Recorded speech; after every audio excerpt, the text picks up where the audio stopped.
Oh, good. Look who's on. What a treat. And Peter Schweizer with us. He's got an explosive, everybody knows Peter doesn't even need an introduction, right? Everybody knows the guy. He's got an explosive new book, good timing, The Invisible Coup, which is going on right now. How American elites, we're just talking about that, Peter, and foreign powers use immigration as a weapon, which debuted at #1 on the New York Times bestseller list. Only thing the Times does any good now is book reviews and recipes is about it.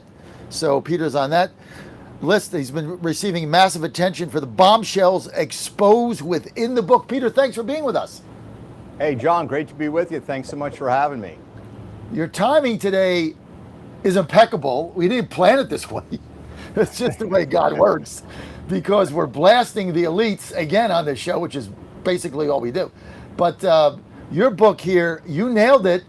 Tell us about open borders, 20 million illegals, changing the dynamics, color revolution, expose it all. Peter Schweizer.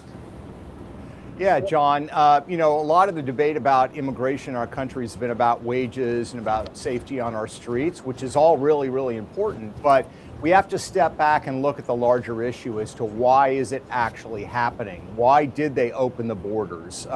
And obviously there's the political component of it, which is that Democrats want open borders. It's good for them politically. I talk about that in the book. But it's also being done because our foreign enemies, China, I would put Mexico in that category, and the Muslim Brotherhood see it as a means, as a weapon that they can deploy against us. And so there used to be this discussion in the 1990s that there's a clash of civilizations taking place across the globe. That clash is now taking place within the confines of the United States. And what's at stake is, what kind of society are we going to have? Are we going to have a society that we all grew up with and that we're familiar with, or are we going to be transformed? Because that's the goal of both the elites and these foreign adversaries, is to fundamentally change America into the vision they want rather than the vision of what we want.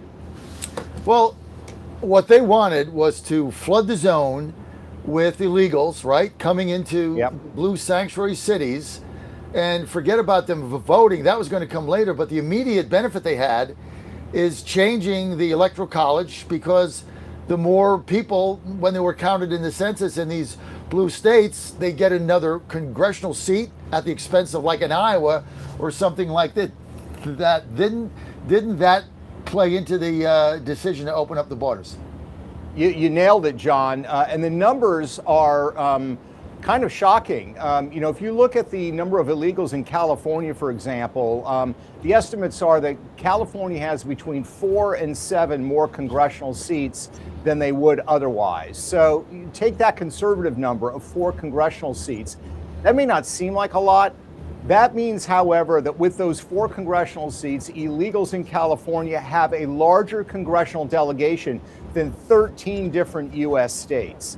So this is enormous, and this also determines the Electoral College, and it determines block grants, right? The way that they decide, where does the transportation money go? Where do the social welfare programs go? A lot of that is determined by population based on the census. So California, for example, is getting a lot more money for roads and other federal projects than they ordinarily would, simply because they have illegals. That's why they're fighting so hard to prevent deportations. They can literally see their political power melting away.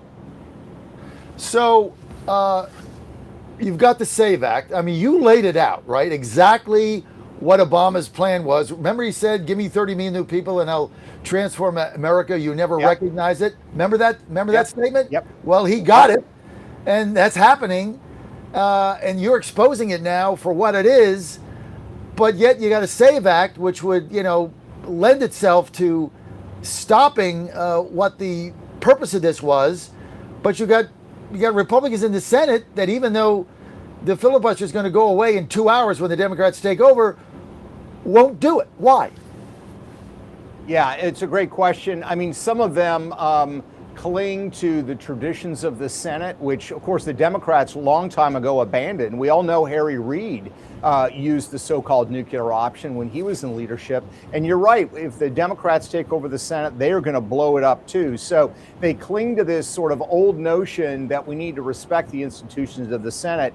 We're past that. We're in the middle of a street fight. And what I'll tell you, John, is before my book came out, I did have an opportunity to sit down with the president for 55 minutes in the Oval Office. I laid out to him the information about Mexico, about China. He also had the Treasury Secretary Bessent and Marco Rubio, the Secretary of State there. So they're aware of these issues. I'm expecting to see action. And there are some people on the Hill, some Republicans, that are going to try to fight these things. But the challenge is you've got a lot of dead weight in the Senate, and you've got some people in the House that do not want to get in line and actually accomplish something.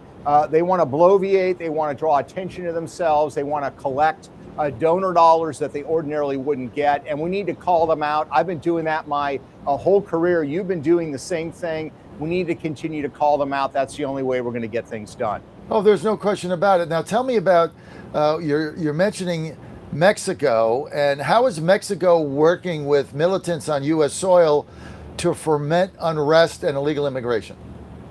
Yeah, so Mexican officials tell us this. One of the biggest shocking things for me in the book was the fact that Mexican elites do actually believe that mass migration from Latin America is a way to reconquista or retake portions of the United States they lost in the 19th century. Now, this sounded crazy to me, and I thought this is ridiculous until you read the quotes. In the book, there's dozens of them from current Mexican president, from top aides, from senators. So they view mass migration as a way of extending their sovereignty into the United States, and they're already doing that, John. One of the things I discovered is that sitting in the Mexican Senate and in their House of Representatives are people that actually live inside the United States. And their job is to represent Mexican Americans inside the United States before the Mexican government. So they have representation even though they're living in our borders. That's a massive intrusion into our sovereignty. The other thing they're doing is they are fomenting unrest. Mexico has a network of 53 consulates in the United States. I quote consular officials saying that they're involved in these protests. They're part of the quote unquote permanent resistance to Trump. That's what these so-called diplomats say. And there's one gentleman named Alejandro Robles, who's one of these, Mexican congressmen who lives in Ontario, California, who in 2025 went across the United States, and he said he was, quote, organizing the militancy, his words, against Donald Trump. And he was meeting with institutions that are behind Antifa, et cetera. So these are the people that were involved in the riots in Los Angeles in 2025. These are the people that are involved in assisting what's going on in Minneapolis. What's going on in our country is not just a domestic dispute where you've got these crazy leftists. Sure, they're part of it. You actually have these foreign entities that are encouraging, aiding, and abetting it because they are trying to advance their interests in our country.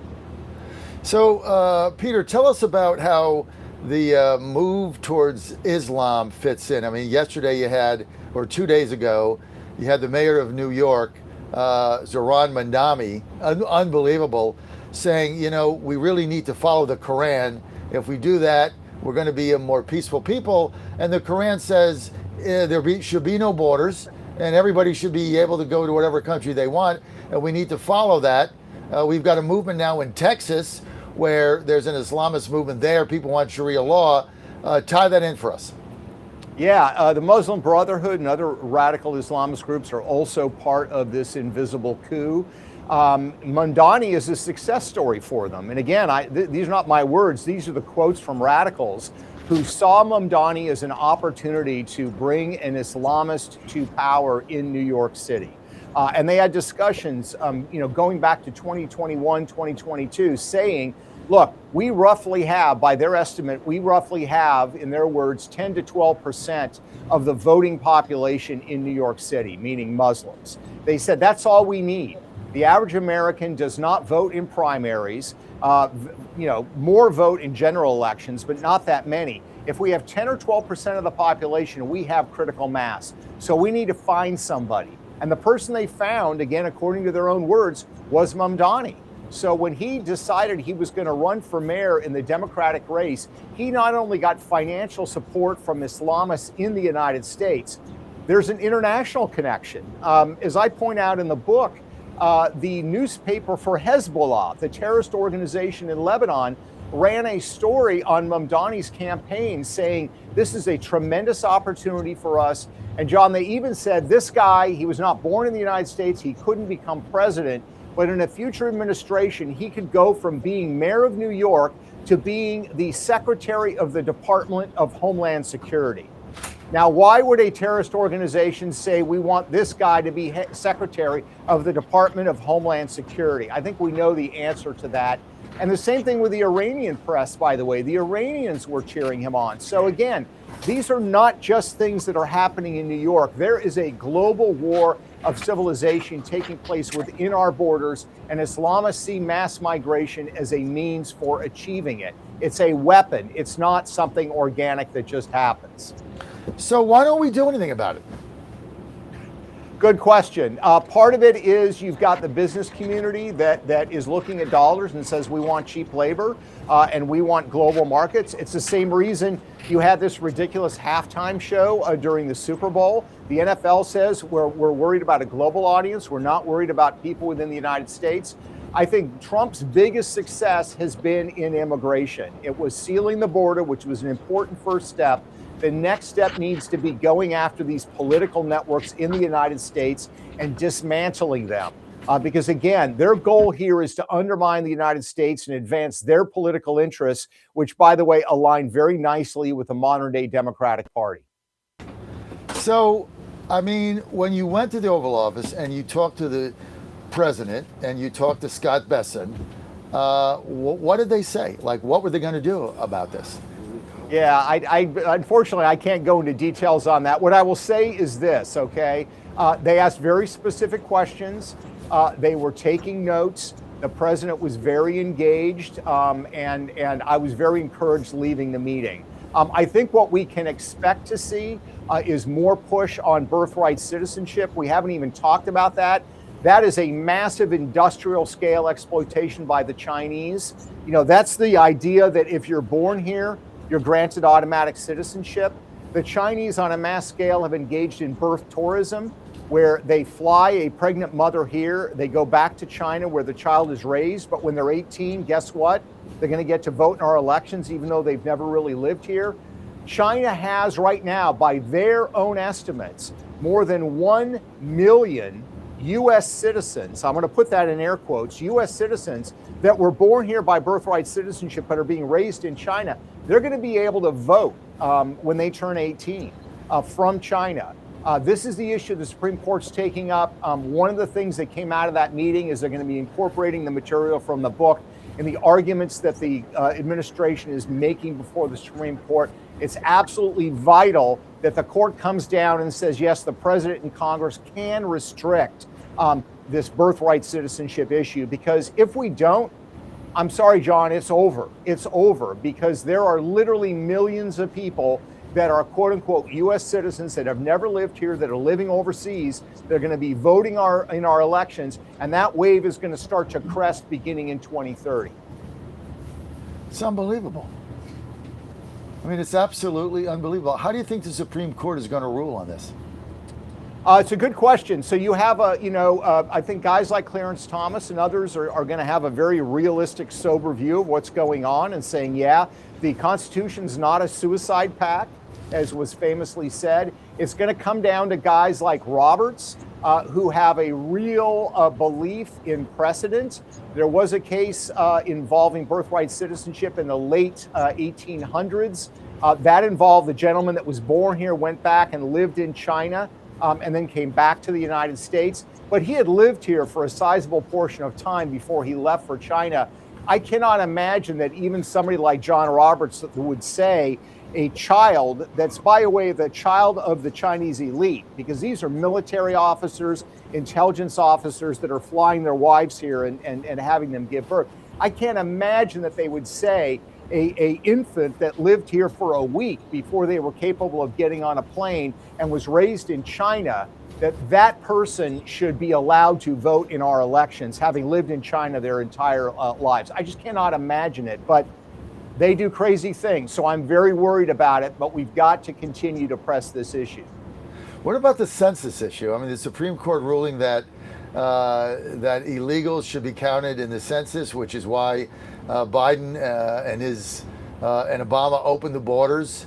I'm not sure that Biden knew what was going on, but they opened the borders, sanctuary cities. They get more votes in the Electoral College, but the SCOTUS rules that, well, if you're here, you got to be part of the census. Can that get changed, or are we just stuck with that? Yeah, there is some wiggle room there, things that they can change, but it's a difficult issue. That's one of those issues that I'm not a constitutional scholar, may require a constitutional amendment, but these should be priorities, right? I mean, look, we've got the voter ID right now. We're just trying to get that one passed with Republican majorities. We're having an absurd time doing that.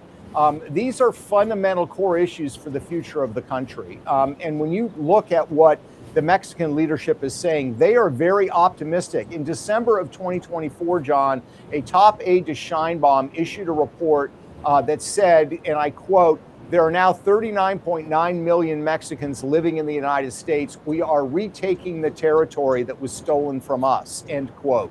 And I could read you dozens of other quotes. They're very optimistic. They believe time is on their side. And when you look at the demographics, I'm not talking about Hispanics. I'm talking specifically about illegal Mexicans in the United States. We have a huge, massive problem, and this is a fundamental issue of sovereignty. Do we actually control our own future destiny, or are we going to allow foreign nationals to do so? They think they're going to win this. We've got to fight back, and we've got to hold our leaders' feet to the fire. Peter, I want to thank you for being with us. People want to buy your book, #1 on the New York Times bestseller list. Peter Schweizer, where do they go? You can get it on Amazon or any fine bookstore, and keep up the great work you're doing, John. It's terrific. And your book, so everybody knows, right up there on the screen, The Invisible Coup. The Invisible Coup by Peter Schweizer. He's written so many great books here, but he's got his finger on the pulse. The Invisible Coup. I want to thank you for that. And I got 1 minute. What's your view of the Epstein files? Open them up. Open them up. It reveals how this dark, deep world works.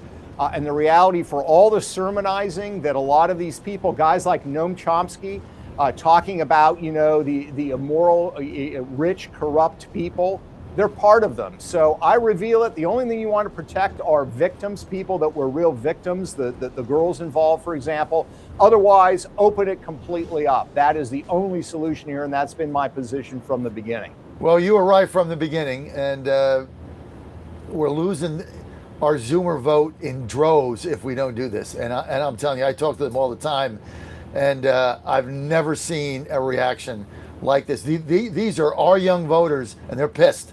And we got to do something, but you're 100% right. Open them up and be done with it, and let the chips fall where they may, and let the handcuffs come out, right? It is what it is.